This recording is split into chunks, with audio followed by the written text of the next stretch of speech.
So hello and welcome fellow coin collectors, this is Glenn, and in this video we're going to look at 2016 coins. I think they're 2016, yeah, and we're going to see if any of these actually have errors on them.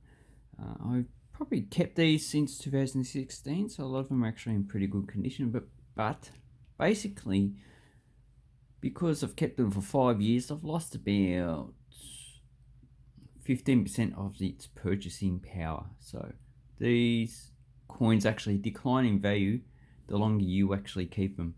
So I usually sell them as sets. All these are sets, and as you can see, I've only got one 5-cent coin. So I actually haven't bothered to keep 5-cent coins. So is this an error? Doesn't look like it. And no, looks like a large SD. And what I actually like to see is there's actually a line going up on the top of the actual. It's not really good to use because it's got 2 points. So you've got the line going around here.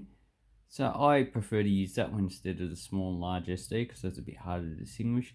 But looking at that line, I'm pretty sure most of the 2016 5-cent coins actually have it. So then we actually have the 10-cent coin, got quite a few of these. As you can see, some damage on it. And here's the actual first error. So this one actually has a pretty common card for 10-cent coins. So up there. So that is the most weakest part of this actual design, which is I found it from 1983 to current coins. So you can actually find the error in your own coinage. And the second weakest is the whole zero. You can get quite a few cards on that as well. So you have errors on it? No, not that I see. So that's a good first find. And then we go to second one. I don't see any problem with that. So it's just fixing up the light so you can actually see it better. And I can see it better because the way I had the light angled was pretty bad. So you actually need to actually have the light straight up the top. So here's another one. There's a lot of scratches. That might be actual lamination problem there. If we turn it around, looks a bit strange actually. Not really that important though. Not this time period, maybe in 100 years it will be. And no, nothing on that one. Okay, let's try and get through these faster. It's already 3 minutes. I've only gone through about 4 or 5 coins. So here's a little bit of a weak strike on the top of Elizabeth. Not very important, but if that's actually missing, then that's probably more of a keeper. So it looks fine.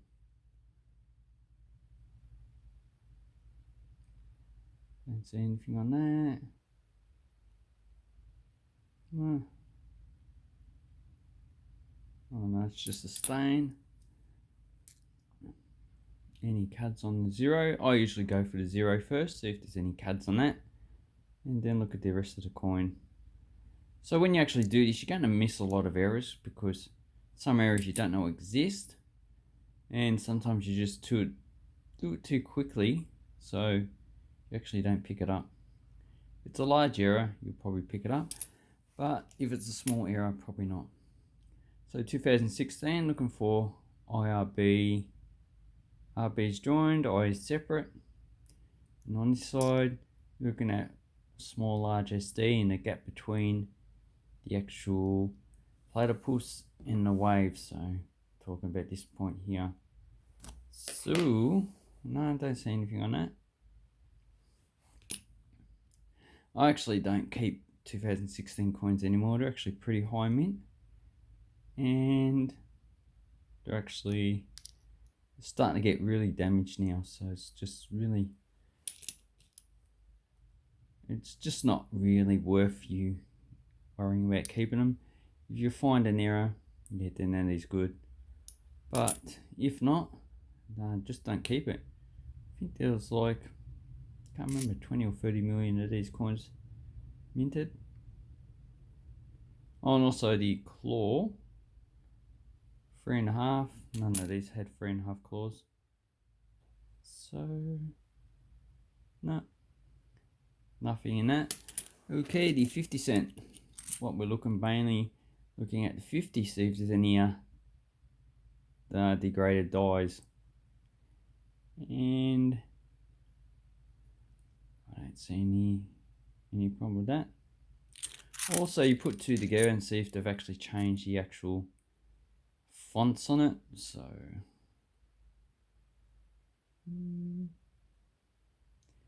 bottom one seems to be a bit thicker. Yeah, the bottom one seems to be a bit thicker. That's a surprise. They have flat A's. Maybe that's just an engraving. Ah, that's why. Why did I put that coin in there? 2017. Bloody confusing me. Oh, here you go. Here's another 2016. Check the dates. So that's thicker. So anyway, the 2016, 2017 fonts have been changed a bit. 2016 is thicker, 2017 is a bit thinner. So that's really interesting. And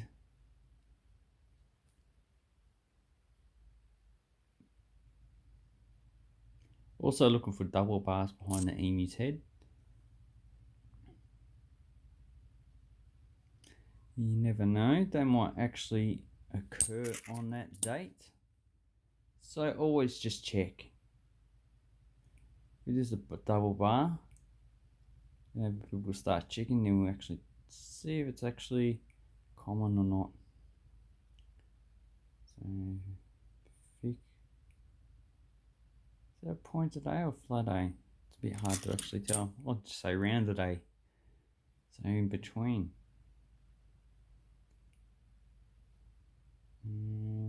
Any cards? Also on the bottom is shield as well. I am going to miss a few. Some people usually pick it up in the video, but by that time, most likely the coins are gone. Oh, in this case, they won't be gone. The coins will actually be still sitting there. Because these are the ones I'm probably going to sell.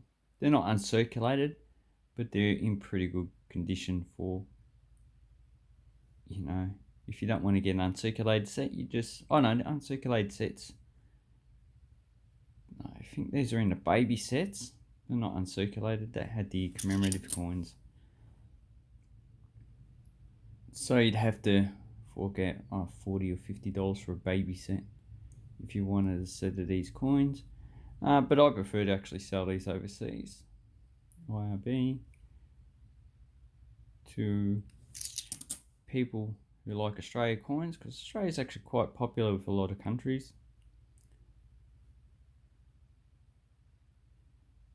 Most people I've actually met around the world think of Australia favourably.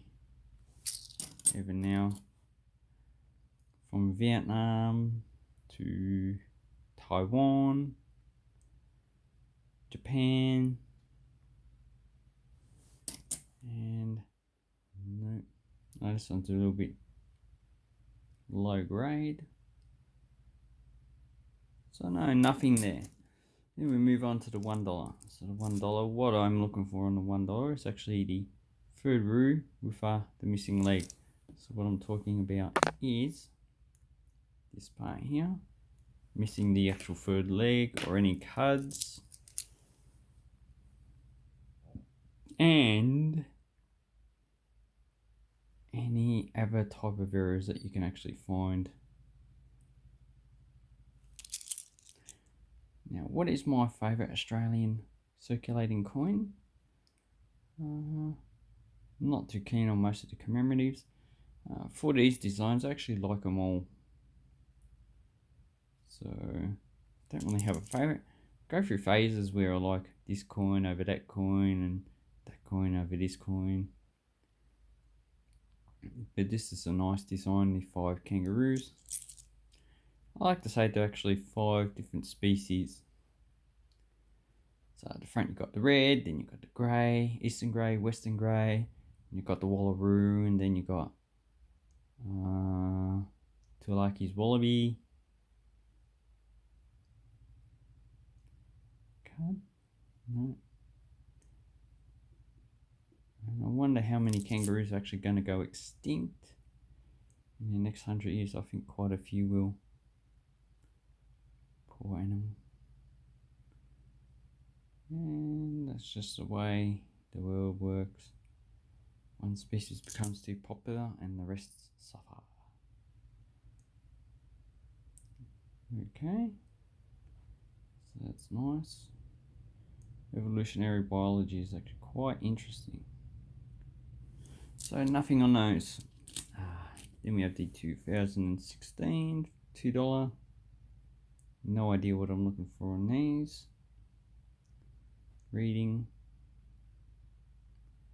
Let's see, there's a fake image of HH down there. So they took that off because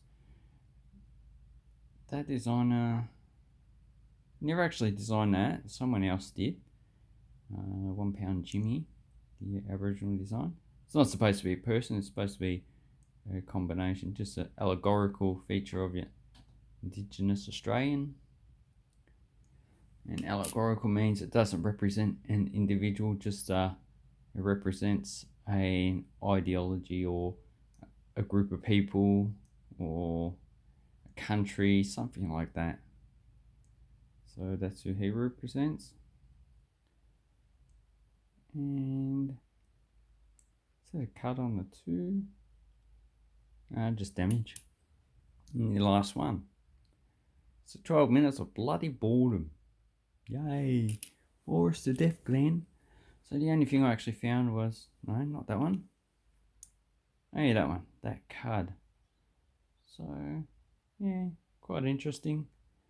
And I think people should actually get their 10-cent coins that go away now. So anyway, that is basically looking through 2016 coins. This is designed to encourage you to actually do the same. Look for errors and have an awesome coin and banknote collecting time. Thank you for watching. I'll leave a link down to eBay so you can purchase these coins, or just go to the bloody bank. Ask for coin bags or coin rolls. Both of those are actually quite good. And have an awesome time. Coin collecting is fun. Thank you and goodbye.